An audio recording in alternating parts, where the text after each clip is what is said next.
two dogs being used for the sort of same drill. And what we're doing with both dogs is we're doing longer retrieves. We're gearing up to use the dummy launcher with both dogs. You can't just have the dog, get the dummy launcher out there, and expect the dog to go get it. That's not the way it works. So I've been building the dog up to longer retrieves in the field. Gus. This is Gus. See the way he takes off? Now he's so excited, he can't even go get the retrieve. See? He doesn't pick anything up. He just starts heading back. He's running around like an idiot. I'm like, what are you doing, Gus? Go back and get me my object. Hold. So he's running back. He does start calming down and starts functioning. But remember that. Excitement is the point where all dogs make mistakes. They bark, lunge, bite, or just don't listen. In Gus's case, he doesn't listen. Watch out with the, the message that you send to the dog, the tone that you send to the dog. If you're talking baby talk to the dog, getting the dog, man, your dog's going to be a freaking mess. Don't talk baby talk to the dog, okay? It's not a baby, it's a dog. Be very careful what you're doing. Labs are known to be excitable. See what he did? He was going to slide into me because there's snow and he's not used to running in it. So I'm telling him, man, you better get your shit together, brother. You slide into me. See? I'm telling him, you better be careful, man. But you talk baby talk to a dog, that's one of the stupidest things that you can do. Because you're conditioning, and it sounds pleasing to the dog. It's like saying yes, yes, yes. So you have a dog that's excited, and then you're saying yes, yes, good, be excited. It's not hard to get a lab excited. Katya was just saying yesterday she's never seen a lab that's compliant. This is the first lab she's ever seen that's compliant. I grew up with compliant labs, but I know what she's saying. Labs are, the most popular AKC breed, or at least they were years ago. And they're, they're everywhere, and people don't train them. Now, see how I congratulate him, and he got up out of sit. He's not supposed to do that. He's supposed to stay sitting. But you can't have a dog and just you have to work the dog the rest of the dog's life. You have to find time to train the dog. That's what this video is about. It's about that these dogs are going to work 2 sessions. Meaning we're working 2 bucketfuls of objects. So the whole training session is going to last about under 10 minutes for both dogs, and that is right on the edge of almost being too much. Now, in this session with Gus, when I dump the objects down, he accomplishes them all and doesn't have too much of a problem. But you'll see on the second session, when I take the bucket out there, he starts having problems. Same thing with Toto. So what I'm saying is, if I would have just worked this 1 bucket load of stuff, I would have finished. But my channel is about education. So I purposely worked them a little bit longer because I knew each dog would screw up. And that's what they did. They didn't screw up bad, and it wasn't a session that was a waste by any means. And it's like I said, my channel's about education. If you wanna have a dog that just does whatever and you allow it up on the bed, that's your business. But you're not helping the dog. That's all about you. That is. That's all about the human. That is not about what is best for the dog. We have 4 million dogs dying every year. 4 million. Here I am. I'm moving the camera. Gus needs to stay sitting. If he would have gotten up out of sit, I would have to go back, put everything down, go back and put him down where he was supposed to stay sitting, but he didn't. So he stayed in the spot. But we have 4 million dogs dying every year because of lack of training, improper training, or no training at all. That dog that you say that you love, as soon as it bites somebody, the dog's gone. So I don't want to hear it. Okay, now watch this. This is very important. Look at how excited he is. He's going to slam into these objects. Watch the red object. See the red object go off to the side? He noticed it. Dogs don't really think, so he's not going to remember it after he retrieves all these objects. So watch at the end. Watch what happens. So he's still got some energy. Now he's got longer legs than Toto, so this distance he's able to run this. Both dogs will be able to do 2 bucketfuls very soon, but you have to build the dog up. You can't just, people overwork the dogs and then the dog starts screwing up and then they can't figure out why their dog is screwing up because you overworked it. You have to build them up. That's just a fact. It's just the facts here. Now, what I'm trying to say is so let's say, in a couple days, Gus and Toto, they could easily do 10 minutes of training. You should never do any more than 15 minutes of training. And by the way, 15 minutes of training is as far as exhausting your dog, compare it to taking your dog to the dog run for 2 hours. By the way, that's a great place to teach your dog to fight, get parasites, get all kinds of stuff that are bad for your dog. Don't take your dog on a dog run. So what I'm saying is if you have a dog and you can't find 5 minutes in the morning and 5 minutes in the evening to do some training with the dog, why do you have the dog? Why did you get the dog? Is it all about you? Is it all about some silly myth or notion that you have about dogs? Like they're supposed to grow up with a kid's supposed to grow up with a dog or some nonsense like that? 4 million are dying. Dogs are totally expendable. Don't tell me that they're not. I've seen it a million times. I worked in an animal shelter. I know how dogs get screwed. They do. They get screwed all the time. People try and talk me into taking their dog. I won't do it anymore. I won't take anybody's dog. I got my own dogs. I'm not doing that anymore. I don't care what the situation is. It's your problem. You got yourself into it. You get yourself out of it. So look at Gus trotting off. Totally different dog in the last 48 hours. Much more compliant. He's got one of the dummy launcher dummies. See him? See him trotting back?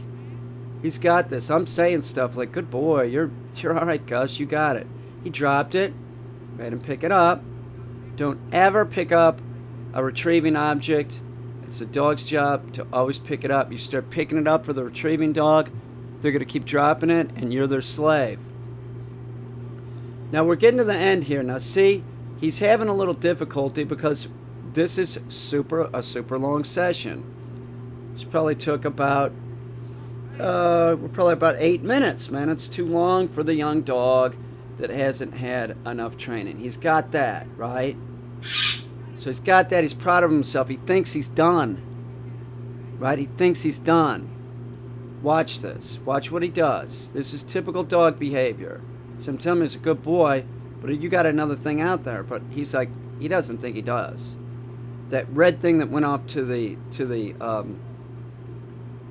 right, or our left. See, he's like, no, there's no more out here. He's looking. He's like, he doesn't smell anything. He's looking. He doesn't see anything. No, you're wrong, Peter. He's gonna come back.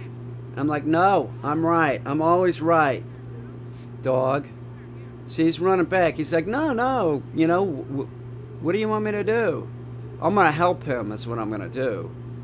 So I'm going to send him out there again. He's doing great. This dog is doing great. It's very confusing for the dog. He doesn't get it. Look at his tail is up. He's having a good time. He doesn't give a shit. But he's like, what do you want me to do? Like, back. With time, he's gonna trust that there's a pheasant wing on the ground. So I'm gonna walk out here a little bit because he's having trouble. He's walking back. I'm trying to get him to not walk back all the way, but he's doing it anyway. He's like, no, you're wrong, and I'm not. So I've walked out 10 feet. I'm sending him out there again because I'm helping him. By me getting close, I'm giving him confidence. So he's looking. He looks at the camera. There, he smelled it, or he saw it. He visually saw it. Either one. But he got it. Look at his body language. Now, he's happy. He's like, now I get it. Now I'm going to have him do a reverse retrieve, take the object and put it in the bucket. And he accomplishes that, too. There you go. See, I didn't even have to touch it. Now, you watch this dog walking out here with me. Look at his body language. A little bit too excited at that point. I told him to knock it off and get it heel. But look at that guy. He's staying at heel. He's having a good time. This is what it's all about. And this, at this point in training, this is where I start having fun. Hernia operation's done. My stuff's moved out of Brooklyn. And both dogs are starting to function at an extremely high level. Look at Gus. Staying at heel. Good boy. Good job, buddy. Now, the next dog, this is Toto. Toto's is doing good. Toto's a rocket ship. Watch this. Toto, you can hear her feet on the ground. She's running her ass off. And Toto's at least half the size of Gus. So for her to move that distance, she's expending a lot more energy. She's also moving faster. She's more consistent with running. Gus is pacing himself.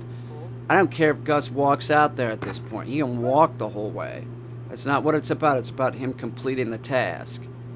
We can speed everything up. We can increase drive. That's what I do as a dog trainer. Is I manipulate the prey drive in dogs, and I condition in commands. And I also, if a dog has a bad behavior, I'll evict, these bad behaviors. So Toto's hauling ass. They got walking back here. She needs to stay sitting. Walking back here to change. I'm changing this new camera to a so it's zoomed in more. Look at Toto. She's so cute. She's a little freak. So you could really watch her haul ass here. Now, same thing. I work Toto just about as long as Gus. But you see the way Toto's running? Remember that dogs run like this. They run in sprints. They don't do long distance. So by the time we've done one bucket, yes, Toto gets a little rest when I take the other bucket out there to dump it. But they're not long distance runners. When you look at like a wolf chasing down buffalo, it happens within 5-10 minutes, or it doesn't happen. They try later. Your dog is a subspecies of the wolf. So your dog sort of functions the same way. You don't take your dog out running. If you're going to run with your dog, you would run with it in weather like this, where it's 28 degrees. They like that. They don't like it when it's 70. You're going to overheat the dog. You're going to make them miserable. By the way, a wolf is primarily a nocturnal animal for a reason. Think of your domestic dog as a wolf that doesn't really pay attention to the circadian rhythm because it lives around us. But that, they have air conditioning. Your domestic dog has air conditioning. They don't have to chase down a deer. I'm telling you, don't run with your dog. It's abusive. You run with your dog, you think you're helping the dog, you're doing something good for the dog. You're lazy. It's easier for you to run than to do something like this. This is what it's about. Everybody's a lazy piece of shit with their dog. You want the dog, you want the cuteness, you want the oxytocin surge, but when it comes right down to it, the dog is expendable, and, if something happens, the dog is expendable, and you really don't want to put yourself out for the dog. I mean, think about it. Think about the whole pet food deal. People buying pet food for their dogs and shit. You can't even, it's hard to stomach raw chicken at first. I get it. Maybe you have your dog on a raw chicken diet. You give them some vitamins every now and then too. But they really don't need all that fiber that's in the plant food. It's very bad. It's an irritant for your dog. Toto's still hauling ass, but she's going to start slowing down here. It's an awesome little dog. Dogs are not about convenience. You get a dog, don't plan on anything being convenient. It centers around you having the pet. If you can't get the dog trained, you're smart to ship it off to somebody like myself that takes the puppy at 8 weeks and it's coming home and it's doing stuff like this so that you can keep working with the dog the lifetime of the dog.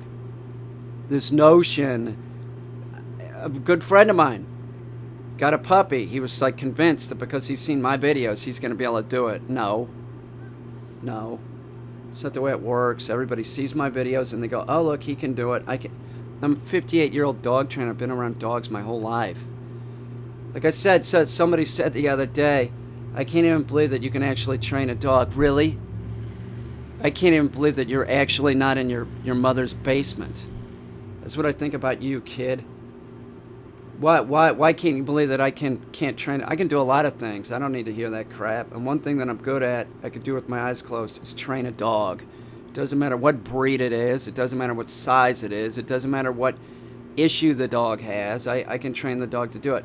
Now, right here, Toto is getting tired. Toto can smell Katya. Katya is in a creek off to the side, and Toto is tracking Katya.